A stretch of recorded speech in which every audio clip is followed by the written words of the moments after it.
il commence à faire des déclarations choc contre son frère qui est opposant à Félix Tshisekedi. Et avec cela, je pense que Katumbi devra peut-être quitter aussi la 64. Il va penser que le président est en train de jouer un double jeu. D'un côté, il est en train de montrer aux opposants au 164 qu'il veut dialoguer avec eux, qu'il veut une issue pacifique de la crise. De l'autre part, il attaque l'opposition par l'intermédiaire de Raphaël de Katebe Katoto et d'autres personnalités dans le Haut-Katanga.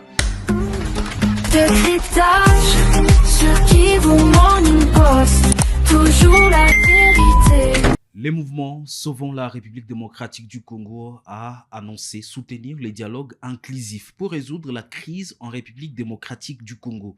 Mais il y a des conditions à respecter. Heureusement, on se disait, garder encore des réserves pour réunir toutes les parties. La C64 favorable, le mouvement Sauvons la RDC favorable. On revient sur les conditions. On revient également sur les contours de l'acceptation de ces dialogues inclusifs par différents acteurs. Jospin, bonjour et surtout bienvenue. Bon début de semaine. Bonjour Blaise, merci beaucoup. Bonjour à tous ceux qui nous suivent de partout à travers le monde. Ça avance un peu plus bien avec les dialogues inclusifs. On doutait déjà d'abord de l'acceptation de partis. Souvent la RDC, Joseph Kabila, on peut se permettre de les dire, favorable à un dialogue inclusif. Voilà, toute l'opposition aujourd'hui est favorable à un dialogue inclusif. C'était leur demande.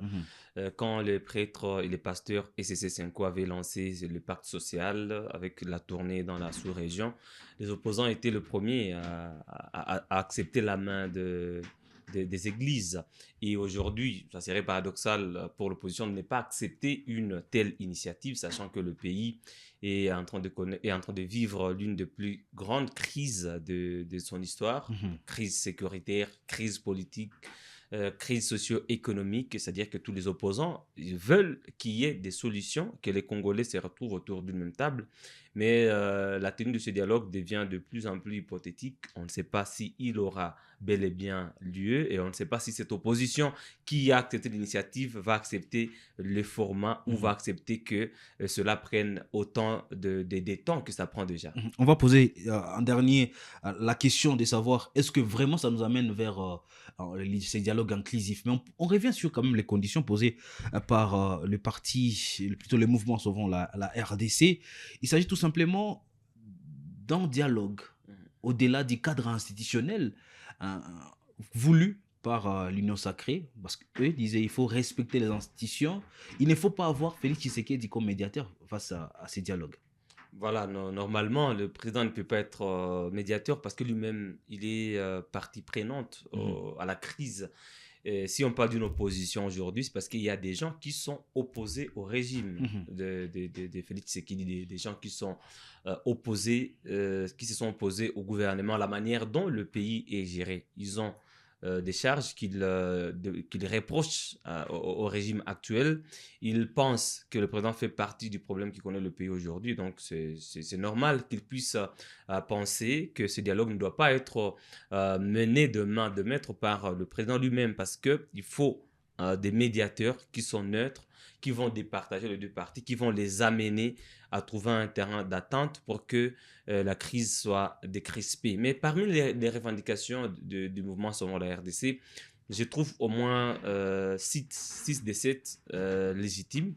Je les trouve aussi réfléchis et raisonnables parce que j'avais parlé ici de la décrispation politique qui doit précéder la tenue du dialogue parce qu'on ne va pas aller parler alors qu'il y a des problèmes. Il y a des problèmes, par exemple, des opposants qui sont en exil sans passeport. Ils revendiquent la libération des prisonniers politiques comme Emmanuel Shadari, Ramazani, Obama Minaku, Parole Kamizelo, Nathaniel Onokomba. Vous ne pouvez pas parler avec une partie alors que leurs camarades sont en prison, ils ne peuvent pas accepter. C'est-à-dire que c'est anormal que le Sauvons la RDC ou FCC acceptent de dialoguer avec le président Tshisekedi alors que ces combattants sont en prison. Il faut une médiation neutre. Est-ce qu'on va recourir en Afrique? On va recourir à d'autres États? Jusque-là... Déjà que tous les pays africains ont déjà participé soit à la résolution de la crise, l'Angola, le Burundi, l'Afrique du Sud. Aujourd'hui, on va recourir à quelle médiation? C'était des processus un peu distants. On n'a jamais Mais assisté à un pour résoudre la dialogue. crise. Bien sûr, ce sont des démarches qui ont été entreprises, mais cette fois, on parle de dialogue national et inclusif. Jusque-là, Patrick nous avait promis que le président allait publier une ordonnance où il va fixer les modalités de la tenue du dialogue, le format, le lieu et tout, même il avait déjà affiché l'ambition du gouvernement, avoir ces dialogues être organisés par des Congolais dans un cadre institutionnel et sur le sol congolais, ce qui n'est pas vraiment faisable vu le contexte actuel. L'ECC et la CENCO avaient déjà évoqué cette question lors de leur tournée dans la sous-région et il est évident que le dialogue ne doit pas être organisé sur le sol congolais parce qu'il y a des Congolais qui ont été condamnés à mort et qui doivent prendre part à ce dialogue-là. Vous avez parlé des Kabila en parlant souvent de la RDC, vous avez dit qu'il a accepté ou qu'il aurait accepté le dialogue sous des conditions. Mais déjà, il est bloqué. Il ne peut pas participer à un dialogue qui va se tenir sur le sol congolais parce qu'il est condamné à mort. Il lui suffit de fouler ses pieds. À Kinshasa, on l'arrête. À Kinshasa, il sera arrêté parce qu'il est recherché par la justice. Corneille Nangaa, Mémément, Augustin Matata Pogno aussi. Seth Kikouni était aussi parti alors qu'il était convoqué par la justice. Claudel Loubaya, Mémément, ils sont nombreux. Ceux qui sont à Goma sont presque tous condamnés à mort. Donc, il y a des préalables. Il y a des mesures qui doivent être prises en amont, des communs accords avec la partie opposition. C'est-à-dire, il faudrait que la partie gouvernementale, l'opposition et les églises se mettent d'accord sur d'abord la décrispation politique. Que chaque partie prenante vienne avec son cahier de charges. Je commence par exemple, l'opposition qui doit mettre sur la table la question des prisonniers politiques, la question des condamnations à mort, la question des changements constitutionnels à table, avant même de convoquer les dialogues. Ce ne sont pas des questions qui vont être traitées au cours du dialogue. Ce sont des questions qui doivent être traitées en amont, avant le dialogue. La question des changements constitutionnels qui divisent les opposants et le pouvoir, la question de décrispation politique, la question d'assouplissement juridique. Vous avez des charges qui pèsent sur des cadres de l'opposition. Ce sont des questions préalables. La question des formats aussi. Avant que le dialogue ne soit convoqué, les parties prenantes doivent se mettre d'accord sur le format. Le lieu, qui va être médiateur. Je pense que le médiateur doit être choisi des communs accords entre les parties prenantes. Je ne pense pas en tout cas que ça sera faisable, un dialogue organisé par le président pour trouver des solutions, pour trouver un terrain d'entente entre le régime et l'opposition. On va aboutir à cette conclusion. Les mouvements sauvant la RDC posent une autre condition. Il faut que le président Tshisekedi abandonne son projet de la révision de la Constitution. Le référendum, la Cour constitutionnelle s'est déjà prononcée par rapport à cette question. La batterie est déjà en marche, le bateau a déjà décollé et je ne vois pas ce qui diffère marche en arrière. Comme pensent plusieurs observateurs, le président est en train de jouer la montre, il est en train de jouer le temps avec l'opposition. Il a déjà réussi à convaincre les opposants à 2 reprises de reporter leur mobilisation parce que la seule arme que les opposants détiennent, ceux qui sont au pays, c'est la mobilisation populaire. Ils n'ont pas une autre contrainte à peser devant le pouvoir en place. Mais la seule arme qu'ils avaient, on commence à voir qu'ils ont fait un peu marche arrière. Est-ce que la C64 va rester telle qu'elle? Ils n'ont plus la même crédibilité au sein de la population. Et bon, je pense que ce n'est pas encore tard. Ils peuvent encore reprendre leur mouvement parce qu'ils n'ont pas une autre arme à brandir. Comme vous le savez, à part ceux qui sont dans la diaspora et ceux qui sont à Goma, je ne vois pas d'autres opposants à Kinshasa. Est-ce qu'il n'y a pas lieu, je reviens sur ma question, est-ce qu'il n'y a pas lieu qu'on observe au déchirement de C64? C'est déjà commencé. C'est déjà commencé depuis qu'ils ont accepté de reporter leurs manifestations à 2 reprises. Certains cadres sont partis. Le dernier, c'est Alain Bolodjoa qui vient de quitter la C64. Il pense qu'il peut faire mieux à l'extérieur de cette plateforme pour s'opposer au régime en place. Il pense qu'ils sont limités avec ces démarches, ces consultations par des présidents, notamment Évariste Ndayishimiye. Il risque de se retrouver piégé par le régime en place. Et je pense qu'il y aura d'autres fractures.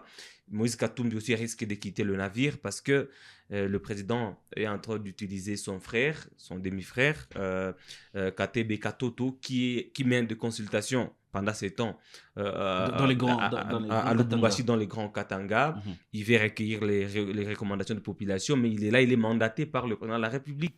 Il commence à faire des déclarations choc contre son frère qui est opposant à Félix Tshisekedi. Et avec cela, je pense que Katumbi devra peut-être quitter aussi la 64. Il va penser que le président est en train de jouer un double jeu. Mhm. D'un côté, il est en train de montrer aux opposants au sein de 64 qu'il veut dialoguer avec eux, qu'il veut une issue pacifique de la crise. De l'autre part, il attaque l'opposition par l'intermédiaire de Raphaël Katebe Katoto et d'autres personnalités dans le Haut-Katanga. Et pourquoi Moïse Katumbi pourrait aussi quitter prochainement cette plateforme? C'est parce qu'on sent que le leadership est tenu par Martin Fayoulou, Délice Sanga. Délice Sanga et Jean-Marc Kabound. Mhm. Le délégué de Ensemble. Les anciens alliés bien sûr au président. Et puis le représentant de Ensemble est au deuxième rang. Mhm. Donc, le cahier de charges de Ensemble risque d'être un peu brouillé et risque de subir le desiderata de ces trois leaders. Mhm. Et vous savez très bien que Moïse Katumbi ne peut jamais jouer le second rôle. Mhm. Il a toujours été au premier rang. C'est pourquoi même il n'a pas voulu rejoindre Sauvons la RDC. Parce qu'il a senti que de l'autre côté, c'est Joseph Kabila qui tient le leadership. Mhm. Lui, il veut être le leader principal. Parce que quand on veut peut-être mettre sur la table la question de candidature commune de l'opposition et tout, il veut que ça soit lui. Il ne veut jamais que ce soit quelqu'un d'autre. C'est pourquoi, au sein même de l'AMOUK, il y avait des problèmes. Mhm. Jusqu'à aujourd'hui, Katumbi croit toujours qu'il pourra diriger ce pays. Qu'il est le candidat idéal. Pour succéder à Tshisekedi. Voilà pourquoi il ne peut pas se mêler dans la 64 parce que là, il risque d'être un peu dissous comme on voit ses acolytes ensemble au sein de la 64. Mhm. Voilà qu'il pourra aussi quitter. Et parmi les trois leaders aussi, je pense qu'à un moment donné, si ils ne maintiennent pas la pression avec les mobilisations populaires, il y en a qui vont quitter, notamment Délice Sanga. Délice Sanga, lui, il est chaud, il pense qu'à main nue, il doit mettre par terre le pouvoir en place. Et on sent que Martin Fayoulou, lui, il est pacificateur. Lui, il veut aller pas à pas jusqu'où. Il veut voir jusqu'où le président finira avec son projet de dialogue. Alors que Sanga, lui, il n'est pas peut-être patient comme Martin Fayoulou. Kabound aussi, on ne sait pas, il est parfois accusé de jouer un double jeu. Qu'est-ce qui nous reste? Et ça va être un peu compliqué. Qu'est-ce qui nous reste de ces dialogues? Le dialogue n'est pas encore convoqué. Mhm. Et pour ne pas être... Je ne suis pas pessimiste, mais je pense que ce dialogue n'aura pas lieu. Vous avez suivi le porte du gouvernement, Patrick Mouya, récemment, qui a dit qu'il ne faudrait pas que les opposants mettent pression sur le président. Il a son calendrier. Il a son agenda, il va organiser le dialogue quand il veut. Donc, ce n'est plus un dialogue, ça devient une réunion. Ça devient une réunion où le président veut peut-être convoquer les opposants pour les écouter, pour les consulter. Ce n'est plus un dialogue. Parce que quand c'est un dialogue, ce n'est pas lui qui va décider de quand ça se passe, où et comment. Il est partie prenante. Oui, il n'est pas partie prenante. Il doit, avec les autres, se mettre autour d'une même table et qu'on trouve consensus. Qui sont pour, qui sont contre, on voit la majorité sur tous les points. Et on se met d'accord sur le format et le cadre. Mais si c'est lui qui convoque, c'est lui qui décide des camps, de qui participe, ce n'est plus un dialogue national inclusif, c'est juste une consultation du pouvoir. Il veut consulter les opposants pour les écouter, mais ce n'est plus un dialogue national inclusif. Quand c'est un dialogue national inclusif, on doit avoir des médiateurs neutres, des présidents africains ou l'Église catholique ou l'Église du Christ au Congo, ou les deux réunis, et trouver un cadre aussi qui est neutre pour écouter les uns et les autres. Et comme vous le savez aujourd'hui, si c'est dialogue s'était né sans l'opposition radicale, souvent la RDC, sans l'opposition politico-militaire AFCM 23, ça sera compliqué. Avec une C64 aussi fragilisée et divisée aujourd'hui, ça va être très très compliqué. Et moi je pense aujourd'hui, nous attendons peut-être ce que va donner cette ordonnance, mais je pense que si le président promulguer cette ordonnance, ça ne sera pas un dialogue national inclusif, ça va être une consultation parce que les condamnés à mort ne seront pas là, les exilés ne seront pas là et ceux qui ont pris les armes ne seront pas là. Et on sent déjà que la 64 est divisée, ça va être compliqué. Et je pense, comme je le disais, le président est en train de bien jouer sa carte parce que des deux reports, il a réussi à faire avancer les projets des révisions constitutionnelles. Il ne reste plus que d'organiser, de publier en termes d'ordonnance cette loi référendaire. Et ça sera tout, la CENI va organiser les référendums. La campagne a déjà commencé avec la ministre de la Jeunesse.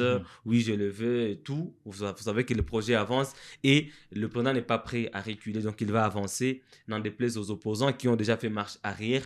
Quand ils vont se mobiliser, ça sera avec retard parce qu'il y a déjà le régime qui se mobilise. La ministre de la Jeunesse a appelé à une manifestation avant même la date butoir de l'opposition, l'ultimatum qu'il avait lancé. Donc, ils sont en train de jouer la montre avec les opposants et c'est eux qui sont perdants aujourd'hui. On espère qu'ils vont peut-être se ressaisir avec le temps. Très bien. L'on peut faire autant de conclusions que l'on veut, mais je vais vous rappeler une chose, lors d'une crise, face à une crise, il faut la bonne volonté des acteurs pour y sortir. Et les Congolais, surtout les citoyens lambda, comptent et ont des regards tournés vers cette bonne volonté des acteurs. Il faut aimer beaucoup ces pays, plus que soi, s'écarter des intérêts privés pour qu'on avance. On avance dans la même direction avec le même intérêt, l'intérêt qui reste la RDC. Portez-vous bien.